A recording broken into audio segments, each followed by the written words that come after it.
The impression that killing in any circumstance is wrong. How about the heroes that sacrificed their lives to keep this country free? How about America's forefathers that freed the country from British rule?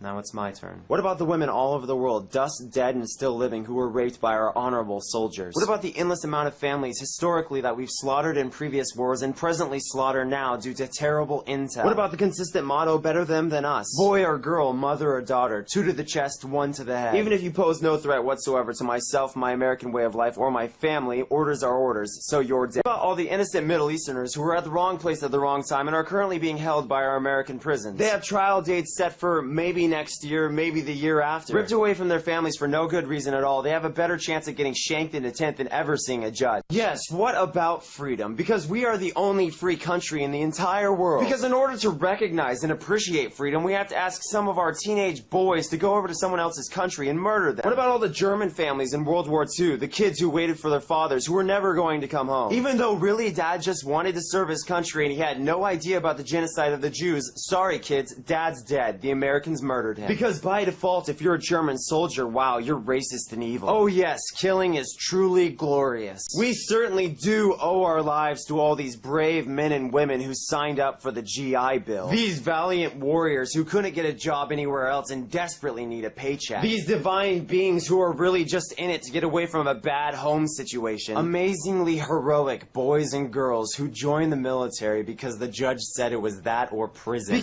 Have seen the statistics on this issue. In a room of more than 400 brave soldiers, 3 stood up because they were there to serve their country. These people don't specifically care for your freedom. They don't care for your family. They don't care for you. No, Onision does not know what he's talking about. But no, Onision is the evil one. Because under no circumstances do I condone killing. Under no circumstances is rape acceptable. Houses burned to the ground, children sent off to die. Why, you ask? Why do all these horrible things happen? Because unlike me, there are people in this world who prioritize money more than lives. After all, war happens for many reasons, but most commonly it's either religion or greed. Concluding that in one way or another, most people join for money. While there is plenty to mourn about the loss of a human life, the only person who owes these individuals anything is the people who sent them off to die. So don't take a look at a newborn American baby to hold the responsibility. Look at the corporations that fund the war. Don't look at me for a thank you. Look at your politicians. And above all, don't tell us we have to do something to earn our freedom, because freedom is naturally given to all human beings born in this world. Freedom is a birthright. Freedom is not something that you go to war and die for, or as an alternative, murder someone else. Freedom is always there. No matter the situation, the society, or the dictator, freedom is always yours. No matter the laws, no matter what happens to you, and no matter the physical restraints, they cannot stop you from experiencing freedom. The freedom that is publicized every day, the freedom that we say we fight for, it's a different kind of freedom than you probably think. Because this freedom is a freedom inspired by certain fear. Fear is what controls the world, and fear is what makes you weak. People kill not for justice, but because they're afraid of losing their own life, because they're afraid of their family losing their lives. They kill because of delusion and selfishness. They kill for this freedom that they will never truly have. Because no matter how many people you kill, you are still a prisoner of fear. Cut my limbs off and I cannot walk. Cut my arms off and I can't hug my free when you realize that you are in control of everything inside your soul. You decide that if it means contaminating your soul, then you choose the alternative. You decide that there's something way more important than your life, something much bigger than you. Then at least try to imagine yourself sitting in a home, eating whatever food your culture eats and watching whatever TV your culture watches. Everything's fine and dandy until you hear a Humvee pull up outside. You hear someone speak in a foreign language, and then moments later they bust down your door and shoot your family members. They turn to you and without sympathy they pull the trigger. This is not the world that you should accept, yet this is the world that we consistently allow.